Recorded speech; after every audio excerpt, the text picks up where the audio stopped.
Hi folks, Canadian Prepper here.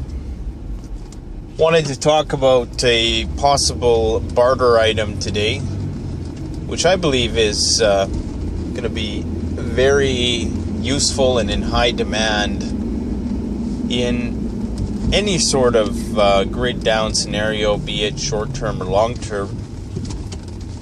And now when I'm storing barter items, I'm looking for things that will never go bad, which are easy to store, and which are indispensable to people.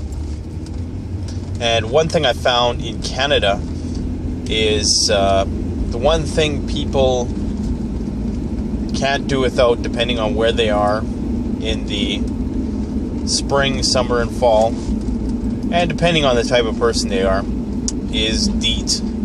That is bug spray. Now, some people know that DEET is a chemical that was invented by the U.S. military. I believe it was during the Vietnam War in an attempt to stop the spread of sickness amongst the soldiers. I could be mistaken about that, but I'm pretty sure it was something. I know it was created by the U.S. military. I'm just not sure which war it was created for. But apparently has a very long shelf life, possibly an indefinite shelf life from what I've been researching.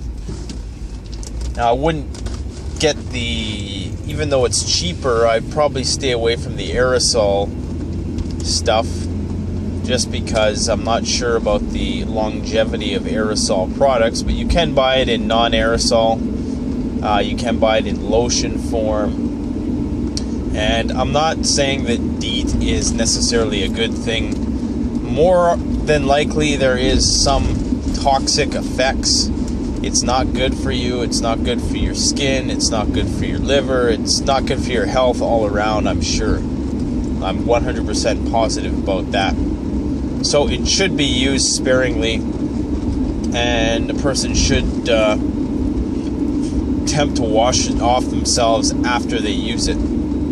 Now, as a Canadian tree planter for 7 years, I can tell you that the only thing that works, that truly works, is military-grade technology, that being DEET.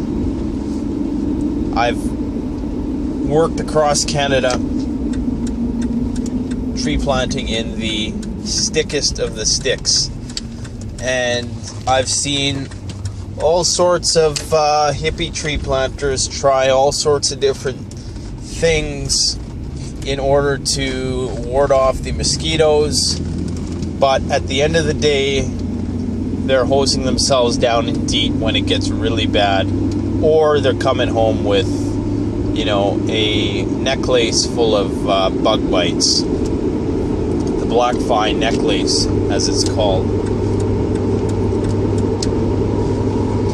So I would recommend storing that, because that's going to be something that's going to be in high demand, and if people are getting chewed up by the bugs every time they have to go out and work, and especially seeing as a grid down SHTF situation is going to sort of force people to the outdoors to do various tasks, be they chop wood or clean or work in the garden or process game, whatever the need is there. People are going to be outside, and they're going to want that protection from the bugs. Additionally, hygienically speaking, with respect to things like West Nile virus, obviously there's not malaria in North America, but who knows, other pathogens could be spread by the vector of insects. So that's going to be another issue with respect to ticks. Ticks can spread Lyme disease. It's pretty rare, but it is a possibility, and any bug bite has the potential to be become infected or, cause allergic reactions and whatnot. So I'm pretty sure that bug spray is going to be in high demand, especially in the north, Canada. There is no place in Canada where you can avoid the mosquito except for the west coast and some parts of BC in the mountains. But for the most part, they're everywhere. All sorts of flies and sand flies, midges, I think they're called, horse flies, deer flies, house flies, every fly you could possibly imagine, wasps, hornets, all that kind of stuff. We have it here. It's a big soup of bugs. And on top of that, for your own protection, I would encourage people to get a bug suit. If you ever did have to do some serious bushwhacking. There's times tree planting where I had to do the double whammy, which was the full-on bug suit and DEET, hosed in DEET. There was a time when I worked up in Fort McMurray. It was only a one-day gig. And I tell you, you could move your hand through the air and grab at the air, and you would grab 5 or 6 different species of insect.